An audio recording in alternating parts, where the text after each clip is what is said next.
अध्याय 28 मृतकबाट येशूको पुनरुत्थान। सुवातपछि साताको पहिलो दिन रिमरिम उज्यालो हुँदा मरियम मग्दलिनी र अर्की मरियम चिहान हेर्न आए। ठुलो भूकम्प गयो, किनकि प्रभुका एउटा दूत स्वर्गबाट तल ओर्ले र आए, ढुङ्गो हटाएर त्यसमाथि बसे। तिनको रूप बिजुली जस्तो र पोसाक हिउँ जस्तो सेतो थियो। तिनको डरले ती पहरेदारहरू थरथर कामे र मरेतुल्य भए। तर स्वर्गदूतले ती स्त्रीहरूलाई भने, तिमीहरू नडराऊ, किनकि मलाई थाहा छ तिमीहरू क्रुसमा टाँगिएको येशूलाई खोज्दैछौ। उहाँ यहाँ हुनुहुन्न, किनकि उहाँले भन्नुभयो बमोजिम उहाँ जीवित भई उठ्नु भएको छ। आऊ, उहाँलाई राखिएको ठाउँ हेर। तब चाँडो गएर उहाँका चेलाहरूलाई खबर देऊ कि उहाँ मृतकबाट जीवित भई उठ्नु भएको छ र उहाँ तिमीहरूभन्दा अगाडि गालीलमा जाँदै हुनुहुन्छ। तिमीहरूले उहाँलाई त्यहाँ देख्नेछौ। हेर, मैले तिमीलाई भनिदिएको छु। अनि तिनीहरू डर र अति आनन्दसँग झट्टै चिहानबाट निस्केर गए र उहाँका चेलाहरूलाई खबर दिन दगुरे। अकस्मात येशूले तिनीहरूलाई भेटेर भन्नुभयो, शान्ति। तिनीहरू नजिक गएर उहाँका पाउ पक्रेर उहाँलाई दण्डवाद गरे।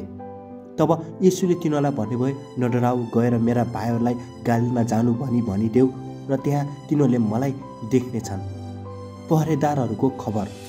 जब ती यीशुहरू बाटैमा थिए, कोही पहरेदारहरू सहरमा गएर मुख्य पुजारीहरूलाई त्यहाँ भएका घटनाहरूका बारेमा खबर दिए। जब मुख्य पुजारीहरू धर्मगुरुहरूसँग भेला भए, तिनीहरूले सल्लाह गरे र सिपाहीहरूलाई यसो भनेर पैसा दिए, तिमीहरूले भन्नु कि हामी सुतिरहेको बेला त्यसका चेलाहरू आएर त्यसलाई चोरेर लगेछन्।